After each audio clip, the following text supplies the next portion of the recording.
Hello hello. हाँ जी आफी, how are you? कैसे हो आप? सु हाल से कैसा है तुम्हें की हाल चाल? बताइए तो सही, कैसे बा? ठीक बा? मैं आपका अपना बॉटनी प्रोफेसर अर्जुन एकेडमी में आपका शानदार जोरदार जबरदस्त स्वागत करता हूँ। उम्मीद करता हूँ आप मेंटली और फिजिकली हेल्दी ही होंगे। So believe in yourself and stay focused towards your goal, towards your aim. Botany की जर्नी को आगे बढ़ाते हैं। अब तक की समरी लिया जाए तो हमने cell the basic unit of life chapter में definition of cell, what exactly cell is, define कर लिया है। सेल को स्ट्रक्चरल फंक्शनल यूनिट क्यों बोला गया, जस्टिफाई भी हो चुका है। सेल को डिस्कवर किसने किया, रॉबर्ट हुक के लैंग्वेज में बातें हो चुकी हैं। और प्रीवियस लेक्चर में हमने सेल थियरी की बातें की थी एमजे स्लाइडेन, थियोडर स्वान के लैंग्वेज में। Final shape to the cell theory Rudolf Virchow के लैंग्वेज में हमने समझा था। सेल थियरी में जो है statement for the explanation of cell, क्या क्या स्टेटमेंट्स आए हमने बात कर लिया है। और कौन कौन से ऑर्गेनिज्म सेल थियरी के रूल्स को नहीं मानते, एक्सेप्शन ऑफ सेल थियरी, यहां तक की बातें हो गई हैं। जर्नी में आगे बढ़ते हैं। इस चैप्टर में मैं नेक्स्ट हेडिंग रखने वाला हूं an overview of cell. An overview of cell, cell के बारे में सरफेस लेवल पर बातें होंगी, सुपरफिशियल बातें होंगी, ज्यादा डिटेल में हम बातें नहीं करेंगे सेल के बारे में। सेल के बारे में ज्यादा डिटेल में हम आगे के लेक्चर में बात करेंगे। An overview of cell, next heading तो देखते हैं यहां पर, an overview of cell. An overview of cell में मैंने पहला लाइन मारा, पहला पंच मारा, दैट प्लांट सेल को अगर स्टडी करना है तो best experimental material to study about plant cell onion peel है। और अगर एनिमल सेल को स्टडी करना है तो best experimental material to study animal cell है चीक सेल। तो यहां पर सेल के बारे में पहला पॉइंट लिया मैंने, to study plant cell, onion peel use कर सकते हैं हम लोग। And to study animal cell, to study animal cell cheek cell use होता है as experimental material. Cell theory में हमने सेल के बारे में बताया था कि सेल 3 कंपोनेंट का बना है। Cell membrane also called plasma membrane, also called plasmalemma, पहला component. Second component is cytoplasm and third component is nucleus. तो थोड़ा देखते हैं इनके बारे में। सेल के बारे में बात करें तो cell it is made up of 3 main component. पहला है cell membrane, also called plasma membrane, also called plasmalemma. दूसरा कंपोनेंट की बात करें तो that is cytoplasm. Third component की बात करें तो nucleus. And overview of cell heading में इनके बारे में थोड़ा सा हमें नॉलेज चाहिए, थोड़ा देखते हैं। सेल मेम्ब्रेन के बारे में हमने बोला that cell membrane it is flexible elastic, flexible elastic living selectively permeable, selectively permeable covering of cell, selectively permeable covering of cell। Cell membrane ये एक यूनिवर्सल लेयर है। सेल मेम्ब्रेन प्लांट सेल का outer cover बनाएगा, whereas जो है cell membrane animal cell का outer cover बनाएगा, whereas in plant cell cell membrane it is present below cell wall. तो ऑल द लिविंग ऑर्गेनिज्म के पास cell membrane का होना मस्ट है। एक दूसरा लेयर सेल वॉल वो केवल प्लांट्स में होता है, तो सेल मेम्ब्रेन को हम यूनिवर्सल लेयर बोल सकते हैं। तो cell membrane it is an universal layer, it is an universal layer in living world. Cell flexible होता है, इलास्टिक होता है, लिविंग मेम्ब्रेन होता है, ये बाहर के जो है स्टिमुलस को सेंस कर सकता है। Cell membrane can perceive the external environment, बाहर कितनी गर्मी, कितना टेम्परेचर, कितना कोल्ड जो है ये सेंस कर सकता है, रिसीव कर सकता है सेल मेम्ब्रेन। फ्यूचर में हम सेल वॉल की बातें करेंगे तो सेल वॉल डेड लेयर होता है, बाहर कितनी गर्मी, कितनी सर्दी, क्या कंडीशन है, सेल वॉल को फर्क नहीं पड़ता है। सेल मेम्ब्रेन सेलेक्टिवली परमेएबल है। What should come inside the cell, what should move out of the cell, cell membrane decide करेगा। यूजफुल सब्सटेंसेस को अलाउ करता है to move across itself, harmful substances को वो रिस्ट्रिक्ट करेगा टू पास थ्रू इट। तो cell membrane based on selection वो जो है मटेरियल के एक्सचेंज में हेल्प करता है, इसलिए सेल मेम्ब्रेन को हमने सेलेक्टिवली परमेएबल मेम्ब्रेन नाम दिया। ज्यादा बात नहीं करूंगा, थोड़ी थोड़ी बातें होंगी। तो cell membrane elastic, flexible, living और selectively permeable outer covering of plant animal cell, whereas present below cell wall in plant cell. बात क्लियर है। साइटोप्लाज्म देखते हैं। Cytoplasm it is semi fluid crystallocolloidal, semi fluid crystallocolloidal substance present below cell membrane, present below cell membrane, present below cell membrane. And in the cytoplasm there are many cell organelles which are suspended in the cytoplasm. So all cell organelles are suspended in cytoplasm, present in cytoplasm, suspended in cytoplasm. और भी बातें होंगी आगे के lecture में, हम cytoplasm का detail करेंगे। साइटोप्लाज्म को हम बोलते हैं an arena. Cytoplasm is called as an arena where all the biological activity performed by cell organelles. Cell organelles they are machinery of the cell जो फंक्शन परफॉर्म करेंगे, और सेल ऑर्गेनेल जो acting as machinery for the cell they are suspended in the cytoplasm. तो cytoplasm it will acting as an arena, an area where all the cell machinery in the form of cell organelles are present and they are performing different metabolic processes, different biological processes.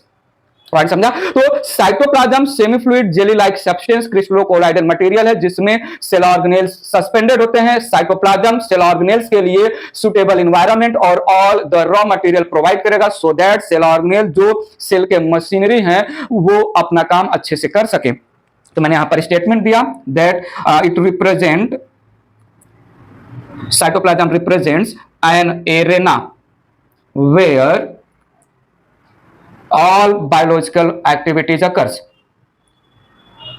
all biological activities occurs performed by the cellular machinery, the cell organelles. Clear है point? बात आगे बढ़ाते हैं. Nucleus it is brain controller of the cell. Nucleus it represent brain of the cell, it represent controller of the cell, controller of the cell. Nucleus it has genetic material, it has genetic material in the form of DNA, and nucleus it controls all activities of cell, it controls all activities of the cell.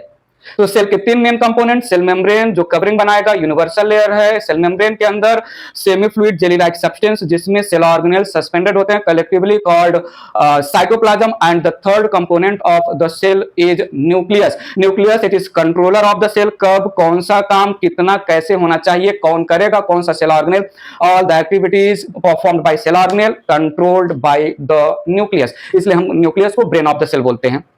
N overview of cell में cell के तीन parts clear हैं? पक्का sure हो? चले आगे बढ़ते हैं.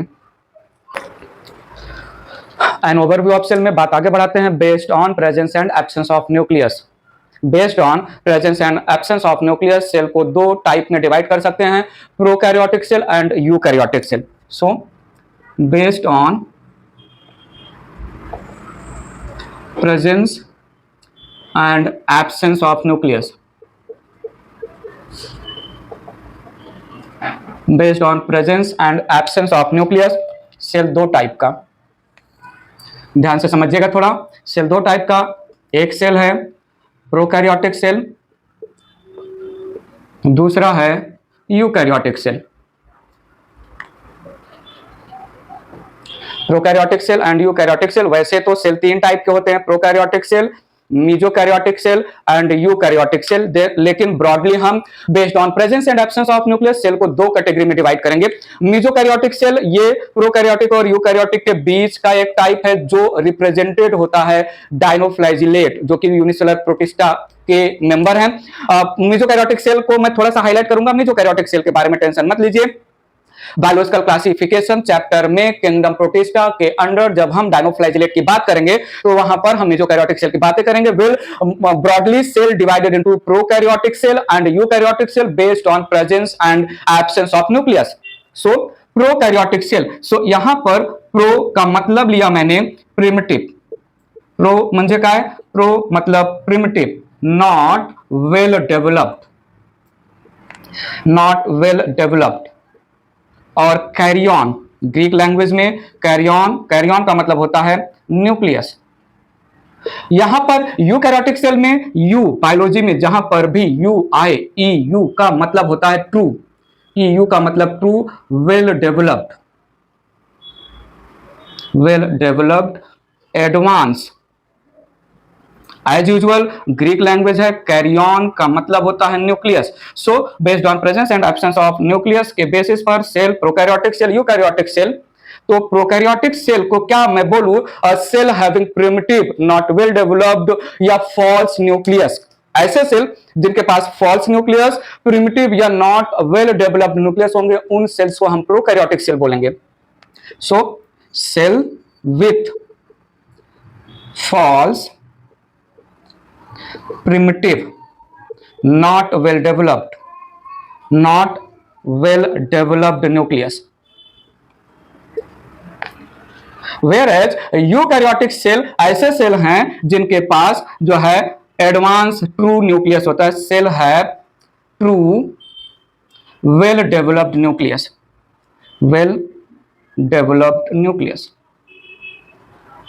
ये वेल डेवलप्ड और false nucleus, not well developed nucleus क्या होता है, प्रोकैरियोटिक सेल क्या है, यूकैरियोटिक सेल क्या है। तो सबसे पहले प्रोकैरियोटिक सेल के बारे में देख लेते हैं।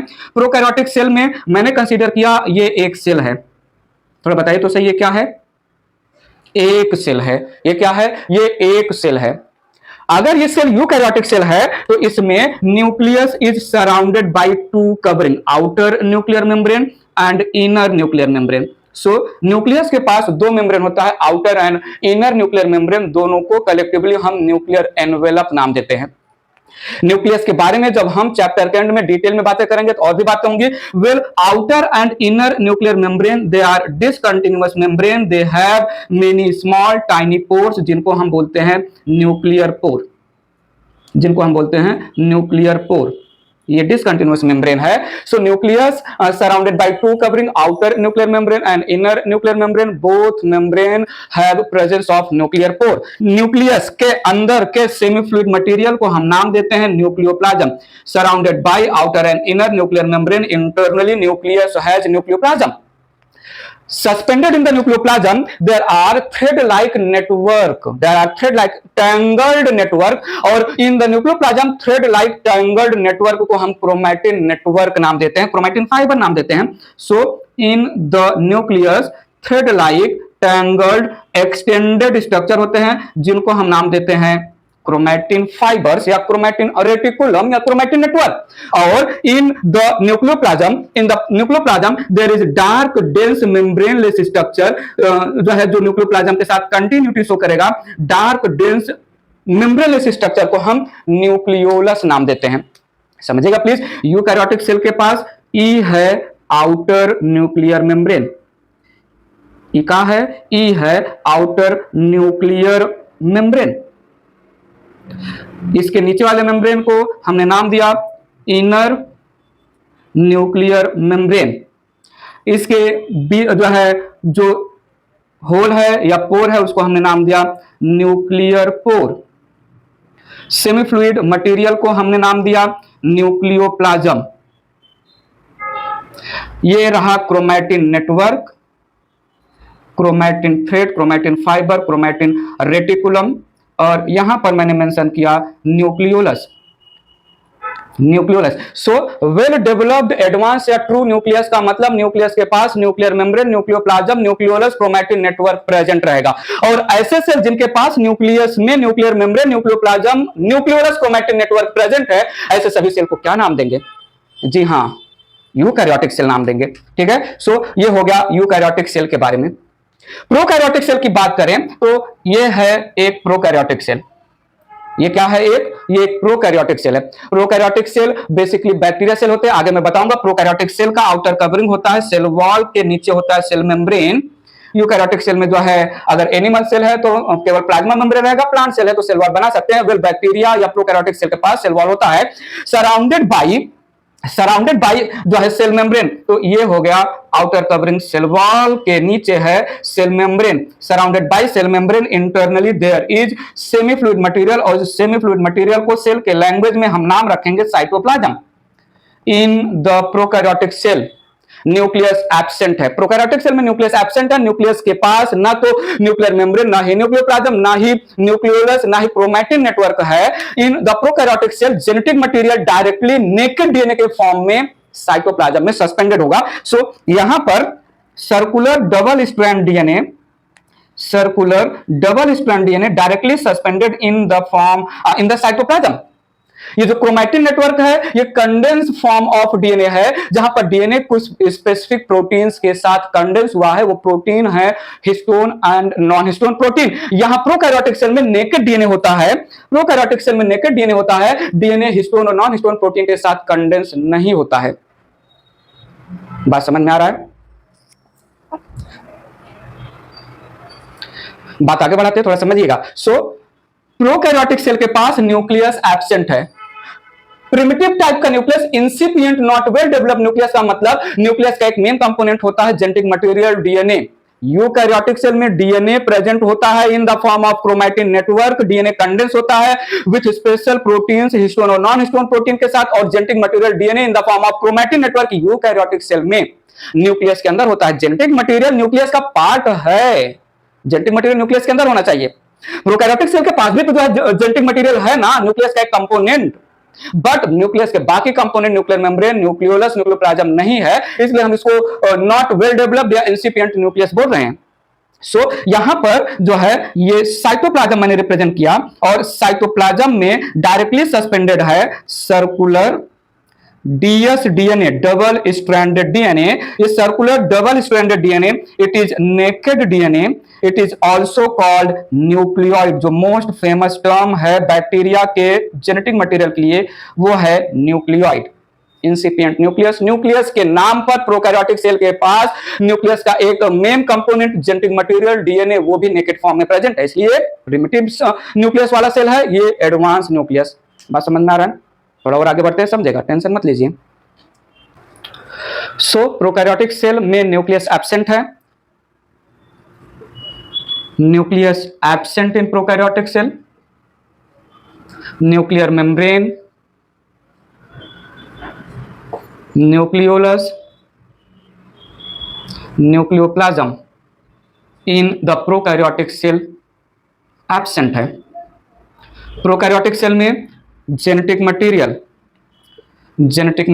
of prokaryotic cell, that is DNA, it is not associated with histone proteins, with histone and non-histone proteins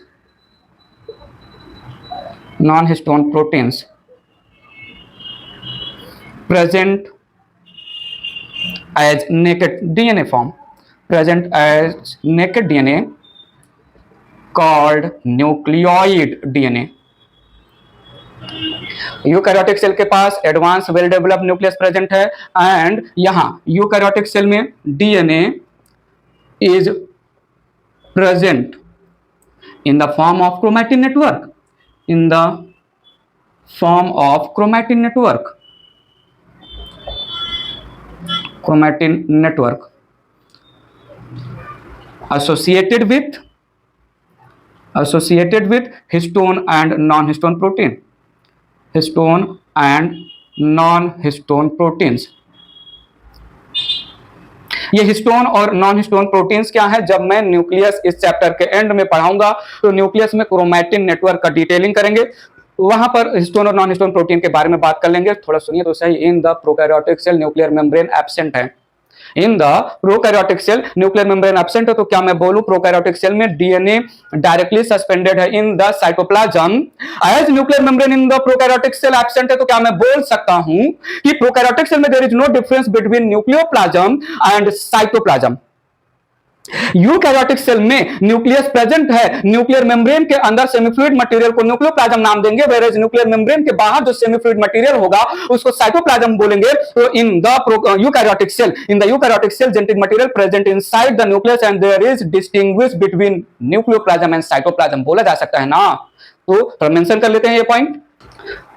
prokaryotic cell में there is no difference between cytoplasm and nucleoplasm। Eukaryotic cell में due to presence of nuclear membrane, cytoplasm and nucleoplasm can be distinguished। So यहां पर मैंने mention किया prokaryotic cell, there is no distinguish between cytoplasm and nucleoplasm. Genetic material directly suspended, genetic material directly present in cytoplasm. और eukaryotic cell में कहना इसे due to presence of nuclear membrane, due to presence of nuclear membrane, nucleoplasm and cytoplasm can be distinguished.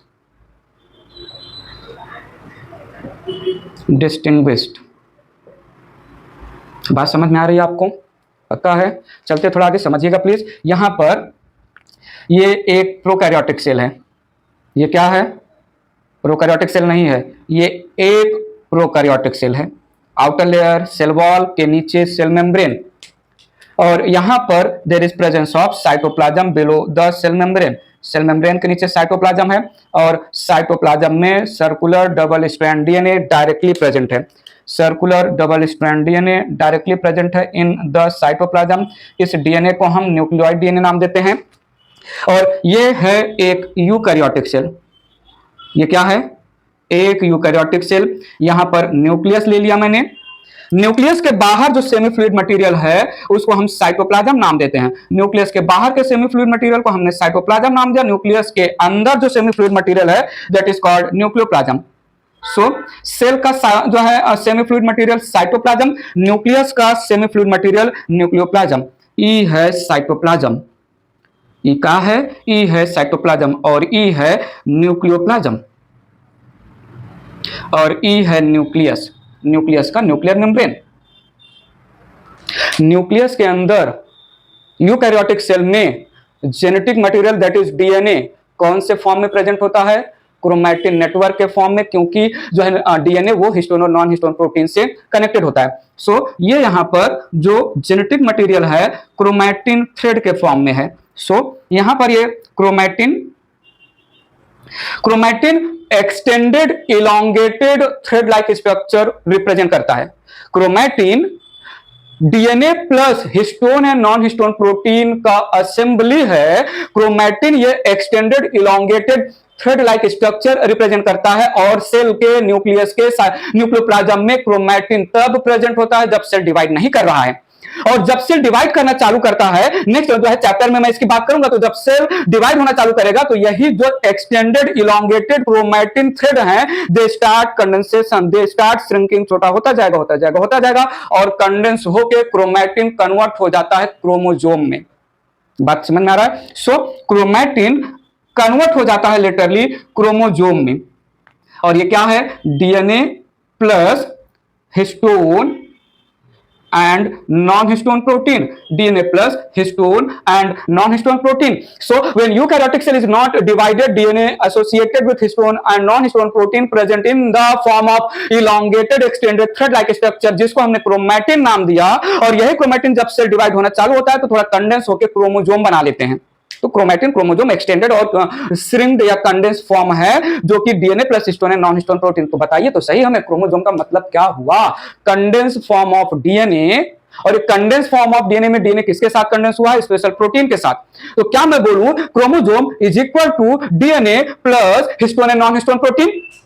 Hello, अरे बताओ तो सही, समझा कि नहीं? तो यहां देखो तो सही, जो ये जो है circular double strand DNA prokaryotic cell का है, जिसको हम नेकेड डीएनए नाम दे रहे हैं, इसको हम न्यूक्लियोइड डीएनए नाम दे रहे हैं। ये डीएनए नेकेड फॉर्म में है, डीएनए हिस्टोन और नॉन हिस्टोन प्रोटीन के साथ नहीं एसोसिएटेड है प्रोकैरियोटिक सेल में। अगर प्रोकैरियोटिक सेल में डीएनए हिस्टोन और नॉन हिस्टोन प्रोटीन के साथ एसोसिएशन में होता तो क्या टर्म दिया जाता है? क्रोमैटिन या क्रोमोसोम। तो मैं क्रोमोसोम से हिस्टोन और नॉन हिस्टोन प्रोटीन निकाल दिया, बचा क्या? डीएनए। क्या मैं DNA of the prokaryotic cell को प्रोक्रोमोसोम बोलूं, प्रिमिटिव क्रोमोसोम? क्योंकि अगर यही डीएनए हिस्टोन के साथ जुड़ जाए तो क्रोमोसोम, क्रोमोजोम में से हिस्टोन प्रोटीन निकाल दिया, histone and non histone protein, तो जो बच्चा डीएनए, इसको प्रोक्रोमोजोम भी बोल सकते हैं ना, तो ये जो न्यूक्लियाइड डीएनए है, it is equivalent to primitive chromosome, prochromosome. It is also called prochromosome. इसको हम जीनोफोर भी नाम देते हैं। सो प्रोकैरियोटिक डीएनए को circular double strand DNA, naked DNA, nucleoid DNA, prochromosome, genophore, ये सारे नाम से हम बुलाते हैं। वेयर यूकैरियोटिक सेल में न्यूक्लियस के अंदर डीएनए नेकेड फॉर्म में नहीं, क्रोमैटिन थ्रेड के फॉर्म में प्रेजेंट होता है। बात पता चला। जीनोफोर को मतलब हम जो है जस्टिफाई करेंगे जीन बेयरिंग स्ट्रक्चर, डीएनए के सेगमेंट को, डीएनए के छोटे सेगमेंट को जो एक प्रोटीन या एक कैरेक्टर एक्सप्रेस करता है, तो सेगमेंट ऑफ डीएनए को हम जीन बोलते हैं। तो ऐसे में लेंथ ऑफ डीएनए में बहुत सारे पार्ट होंगे जो अलग अलग कैरेक्टर, अलग अलग प्रोटीन बनाएंगे, इसलिए इसको genophore, genes bearing structure. Prochromosome, primitive chromosome DNA को बोल रहे हैं प्रोकैरियोटिक डीएनए को, क्योंकि प्रोकैरियोटिक डीएनए के पास क्रोमोजोम का हिस्टोन और नॉन हिस्टोन प्रोटीन है ही नहीं। बात पता चला। चले आगे, ठीक है। और थोड़ा सुनिएगा। In the cytoplasm, prokaryotic cell के साइटोप्लाज्म में membrane bound cell organelle absent होता है। प्रोकैरियोटिक सेल के साइटोप्लाज्म में there is no membrane bound cell organelle, where eukaryotic cell के साइटोप्लाज्म में all the membrane bound cell organelles present होते हैं। सो यूकैरियोटिक सेल के साइटोप्लाज्म में endoplasmic reticulum, Golgi body, lysosome, vacuole, mitochondria, chloroplast, जो है microbodies के नाम पर spherosome, glyoxysome, peroxisome, all the cell organelles in the eukaryotic cell present होते हैं। सो यूकैरियोटिक सेल के साइटोप्लाज्म में सेल ऑर्गेनेल्स प्रेजेंट होते हैं, whereas in the prokaryotic cell membrane bound cell organelle absent होते हैं। सेल ऑर्गेनेल के नाम पर केवल एक मेम्ब्रेन लेस सेल ऑर्गेनेल, नाम है राइबोसोम। नाम तो सुना ही होगा, प्रोटीन फैक्ट्री बोलते हैं, केवल और केवल राइबोसोम प्रेजेंट होता है। सो यहां पर मेम्ब्रेनलेस सेल ऑर्गेनेल, एक इकलौता सेल ऑर्गेनेल राइबोसोम प्रेजेंट होता है। सो प्रोकैरियोटिक सेल के पास केवल और केवल राइबोसोम प्रेजेंट होता है। बात क्लियर है? यहां तक की बातें क्लियर है? प्रोकैरियोटिक सेल और यूकैरियोटिक सेल में क्या कैरेक्टर्स हैं, समझ में आ रहा है? और बातें करेंगे, थोड़ा वेट करिएगा। मैंने क्या बोला? Membrane bound cell organelle prokaryotic cell में absent, membrane bound cell organelle eukaryotic cell में प्रेजेंट होते हैं। मेंशन कर लेते हैं, membrane bound cell organelles, membrane bound cell organelles MBCO short form में एब्सेंट है in the prokaryotic cell. Membraneless cell organelle, membraneless cell organelle that is ribosome present. Ribosome ये protein factory है and ribosome it is 70S type. 70 क्या है, S क्या है, क्यों ऐसा ही नाम दिया? यूकैरियोटिक सेल में हम राइबोसोम का डिटेल स्टडी करेंगे, वहां पर बात करेंगे। वेल यूकैरियोटिक सेल में membrane bound cell organelles that is endoplasmic reticulum, Golgi body, lysosome, mitochondria, chloroplast etcetera are present. And यहां पर ribosome it is of 70S type. Eukaryotic cell में main ribosome is of 80S type. ज्यादा detail में prokaryotic और eukaryotic cell की बातें नहीं हो रही हैं, थोड़ा डिटेलिंग करेंगे जब हम प्रोकैरियोटिक और यूकैरियोटिक सेल के बीच में डिफरेंस पढ़ेंगे नेक्स्ट हेडिंग में। और प्रोकैरियोटिक और यूकैरियोटिक सेल की बहुत ज्यादा जो है डिटेलिंग होगा जब हम इंडिविजुअल लेवल पर प्रोकैरियोटिक और यूकैरियोटिक सेल स्टडी करेंगे। वेल ओवरव्यू की बात कर रहे हैं। सो यहां पर जो है membrane bound cell organelle absent है, यूकैरियोटिक सेल में membrane bound cell organelle present है। 70S टाइप का राइबोसोम होता है और यहां पर 80S टाइप का राइबोसोम होता है। 70S 80S ये क्या है, ऐसे ही नाम क्यों दिया, ये हम बाद में अच्छे से समझेंगे। क्लियर है? अच्छा, इसके एग्जांपल अगर हम देखें तो फॉर एग्जांपल प्रोकैरियोटिक सेल के एग्जांपल में किंगडम मोनेरा जिसमें जो है बैक्टीरिया दो टाइप के, एक आर्की बैक्टीरिया और दूसरा यू बैक्टीरिया। ठीक है, ब्लू ग्रीन एल्गी जिनको हम साइनोबैक्टीरिया, ये भी यू बैक्टीरिया का टाइप है, साइनोबैक्टीरिया जिसको हम ब्लू ग्रीन एल्गी, और mycoplasma PPLO mycoplasma. These are example of the prokaryotic cell. और यूकैरियोटिक सेल के एग्जांपल की बात करें तो यहां पर आ जाएंगे protista, fungi, plant and animals. So unicellular organism जो किंगडम प्रोटिस्टा में रखे गए हैं, amoeba, paramecium, euglena, diatom, dinoflagellate, ये सब single cell organism kingdom protista में है। देन फंगस और प्लांट्स और एनिमल्स यूकैरियोटिक सेल रिप्रेजेंट करते हैं।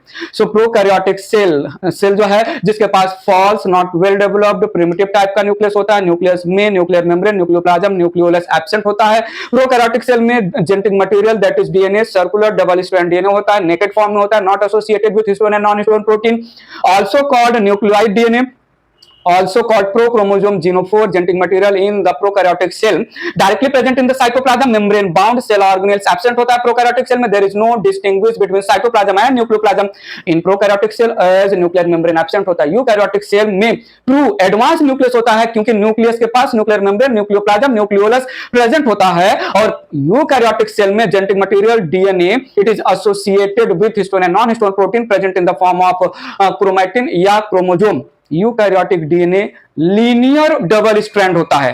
Prokaryotic DNA circular double strand होता है, eukaryotic DNA linear double strand होता है। ये मैं मेंशन करवा दूंगा जब मैं डिफरेंस की बात करूंगा। In the eukaryotic cell there is difference, we can distinguish between cytoplasm and nucleoplasm due to presence of nucleus membrane bound cell organelles present होते हैं।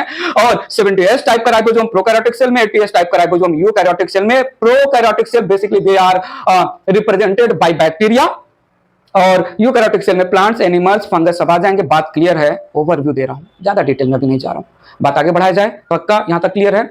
चलते थोड़ा आगे।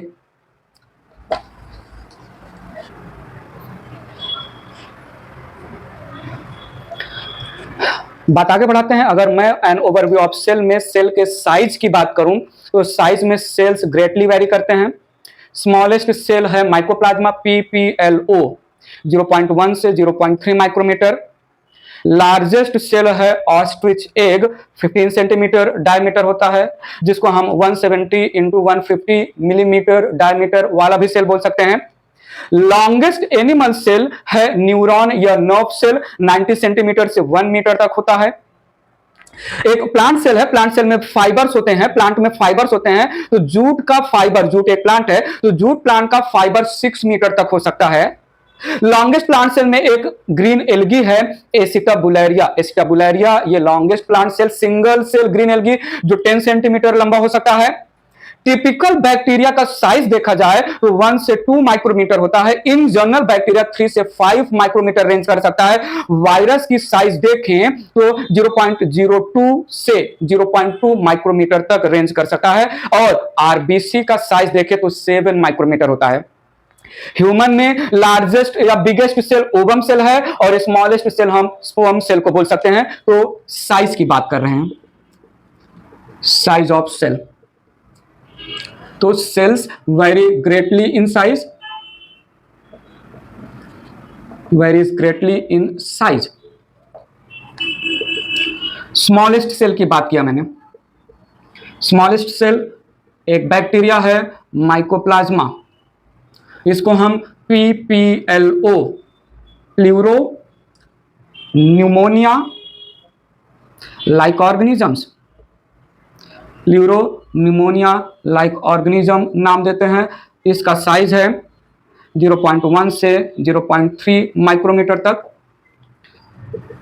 लार्जेस्ट सेल की बात करें, बिगेस्ट सेल की बात करें तो ऑस्ट्रिच एग है 170 इंटू 150 मिलीमीटर या 15 सेंटीमीटर, ठीक है। लॉन्गेस्ट सेल की बात करें, लॉन्गेस्ट सेल है नर्व सेल या न्यूरॉन 90 सेंटीमीटर से 1 मीटर तक। एनिमल के लैंग्वेज में सिंगल सेल ग्रीन एल्गी है एसिटाबुलेरिया, ग्रीन एल्गी है ये 10 सेंटीमीटर तक जाता है। और जूट फाइबर ये रेंज करता है 6 मीटर तक। नर्व सेल को हम लॉन्गेस्ट सेल मानते हैं, ये जो है याद रखिएगा। बाकी जो है डेटा है वो एज इट इज याद करने पॉइंट ऑफ व्यू है। जो है बात किया जाए वायरस, वायरस का साइज रेंज करता है 0.02 से 0.2 micrometre. RBC red blood cell ये 7 माइक्रोमीटर साइज का होता है। टिपिकल बैक्टीरिया इसका साइज 1 to 2 माइक्रोमीटर कंसीडर होते हैं। वैसे इन जनरल बैक्टीरिया ये जो है 3 to 5 माइक्रोमीटर कंसीडर होता है। 3 to 5 माइक्रोमीटर कंसीडर किया जाता है। सो ये साइज ऑफ सेल की बातें हुई। साइज ऑफ सेल को लेके एनसीईआरटी के टेक्स्ट बुक में कुछ डायग्राम दिए गए हैं, माइकोप्लाज्मा, बैक्टीरिया, वायरस और आरबीसी को लेके। वो डायग्राम्स स्कैन कर लीजिएगा अपनी आंखों से, क्योंकि डायग्राम बेस्ड क्वेश्चन जो है पेपर में रखते हैं। तो वो बैक्टीरिया का डायग्राम दे देंगे और बोलेंगे कि पहचान कौन, ये क्या है और इसका साइज क्या है। तो डायग्राम्स जो है एनसीईआरटी पॉइंट ऑफ व्यू बहुत इंपॉर्टेंट है, आप उसको प्लीज रेगुलरली चेक करते रहिएगा। साइज, शेप ऑफ सेल की बात करें तो शेप ऑफ सेल भी वेरी करता है। शेप ऑफ सेल में सेल जो है spherical, Oval, rectangular, polygonal, irregular shape, column like, elongated, spindle shape, जो है बहुत वेराइटीज ऑफ शेप्स के सेल्स हो सकते हैं। तो ओवरव्यू ऑफ सेल में शेप ऑफ सेल की बात कर लेते हैं हम।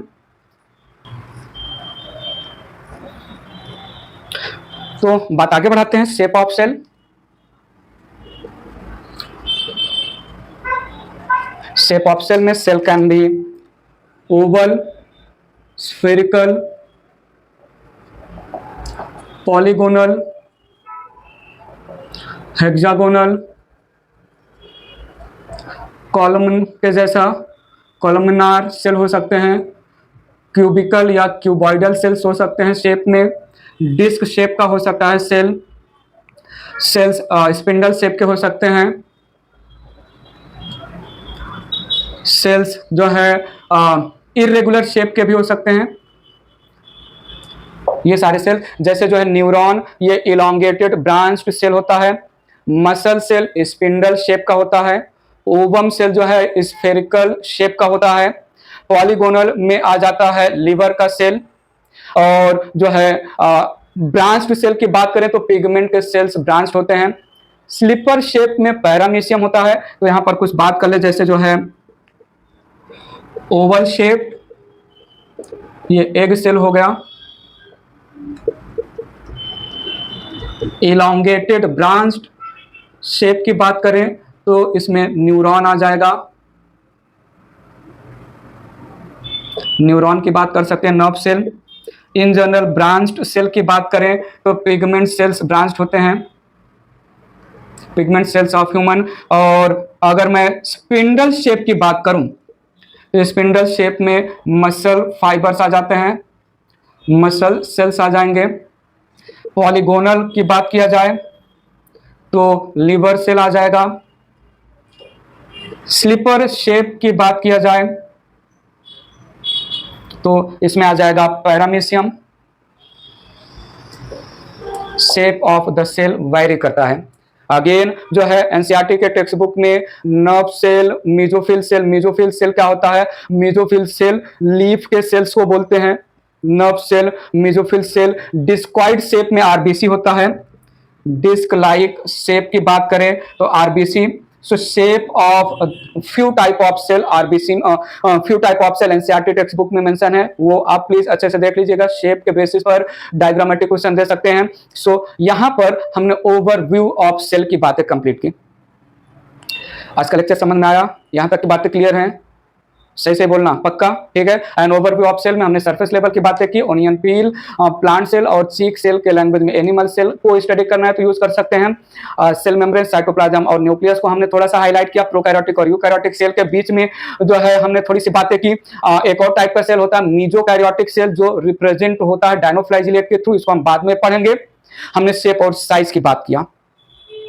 अब हम आगे जो है प्रोकैरियोटिक और यूकैरियोटिक सेल में बहुत सारे डिफरेंसेस सुनने वाले हैं। प्लांट और एनिमल सेल में बहुत सारे डिफरेंसेस सुनने वाले हैं। उसके बाद ये चैप्टर को 2 पार्ट में डिवाइड में कर दूंगा।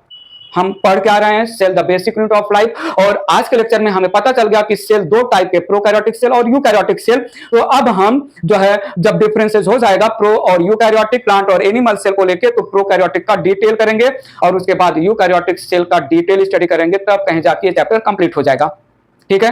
सो अगर आपको कोई भी छोटा मोटा खोटा अगर आपको कोई भी छोटा मोटा खोटा टाइप का डाउट हो तो कमेंट बॉक्स में फटाफट कमेंट करके पूछिएगा, रीजनेबल और लॉजिकल डाउट होने चाहिए। ठीक है, चलो फिर bye bye, take care, thank you.